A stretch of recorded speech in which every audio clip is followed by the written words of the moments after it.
Sahabat agak lain, ketemu lagi dengan saya di diskusi bersama Bapak dosen salah satu insan akademik di Provinsi Riau, yaitu dengan Bapak Dr. Andrizal SH MH.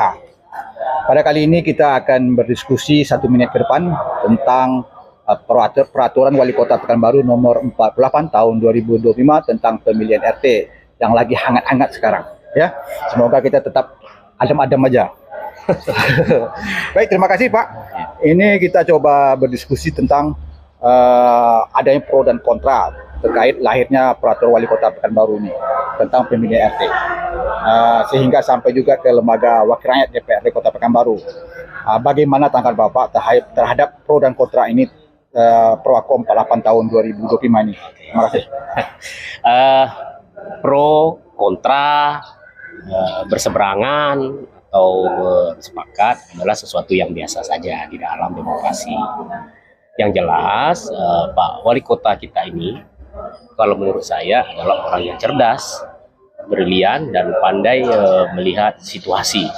Jadi beliau meluncurkan Perwako ini terkait pemilihan RT RW adalah sesuatu yang menarik dan dapat menggelitik menurut saya, karena sudah menjadi semacam isu hangat, menjadi pembahasan di berbagai kalangan, baik di kalangan akar rumput, level akademisi, dan kalangan-kalangan lainnya, Pak. Jadi artinya Pak Wali Kota kita ini cerdas sebenarnya, ya, dan cerdas dan mampu dia membangkitkan pemikiran-pemikiran baru, solusi-solusi baru dari berbagai kalangan di tengah masyarakat Kota Pekanbaru. Isu di publik kan terkait Perwako ini 48 tahun 2005 ini, ada isu-isu beredar di lingkungan masyarakat, yaitu bertentangan dengan Perda nomor 12 tahun 2002 tentang pemilihan RT RW. Kira-kira di bagian mana ini selaku insan akademik ini pasti tahu ini di bagian mananya ini yang pro dan kontra ini. Begini, di tengah masyarakat itu kan selalu disandingkan dua, Pak. Ya. Pertama Perda 12 2002, ya. Kemudian Perwako 48 2025. Ya.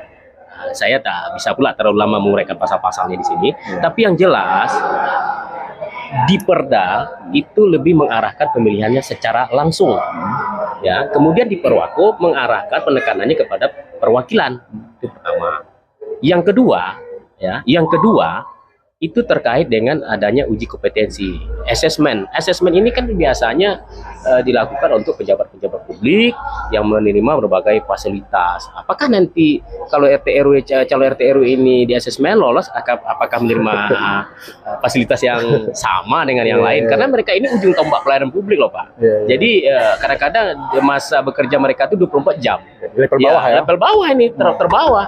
Artinya RT RW ini kadang-kadang kendaraan pribadinya jadi kendaraan dinas loh, Pak. Beda dengan pejabat lain, kendaraan dinas jadi kendaraan pribadi. Sampai ini BBM juga ditanggung ya. Nah, jadi ya sebenarnya bagus gitu ya, bagus. Jadi menurut saya, ya memang kalau bila mana regulasi ini disandingkan, memang terdapat perbedaan yang mencolok. Itu pertama tadi terkait dengan pemilihan langsung, yang satu perwakilan, yang satu kemudian terkait dengan asesmen. Itu harus jelas siapa yang berhak, apa kompetensinya menguji para calon ini. Begitu, Pak, kira-kira. Jadi kalau di Perda itu ada pemilihan secara langsung, sementara di Perwako musyawarah dan mufakat atau perwakilan masyarakat.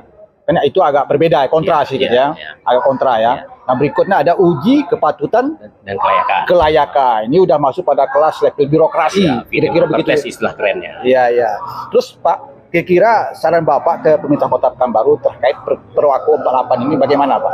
Ya, saya sebagai akademisi dan sebagai warga Kota Pekanbaru yang sejak kecil berada di Pekanbaru nih, Pak. Jadi saya menyarankan kepada Pak Wali Kota kita ini, sebaiknya Perwako ini mengikuti azasnya, ya, mengikuti azasnya. Dia tidak boleh bertentangan dengan aturan yang lebih tinggi. Nah, maka revisi sesuai dengan masukan-masukan dari masyarakat. Yang kedua, perlu semacam pilot project, percontohan terkait pemilihan RT RW ini pada kecamatan tertentu di Kota Pekanbaru.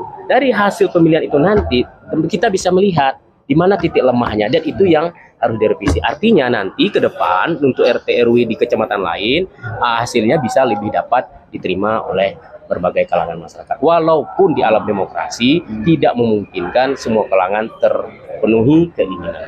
Ya, ya. Jadi Perwako 48 ini 2025 ini ada suatu pemikiran kali ya dari pemerintah Kota Pekanbaru, bagaimana caranya memfilter, menyaring sosok-sosok pemimpin level bawah ini yang betul-betul karena walaupun ia adalah pekerja sosial tapi punya tanggung jawab yang besar. Sebenarnya bagus, tapi aturan hukum tidak boleh dilanggar. Asas hukum tidak apapun ceritanya harus mengikuti aturan main yang ada, mengikuti perda. Kalau itu boleh revisi perdanya baru ikuti Perwako. Nah, jangan Perwako mengalahkan perda aja, tidak boleh begitu. Demokrasi tetap nyala, hukum tetap dijalankan. Jadi politik hukumnya main.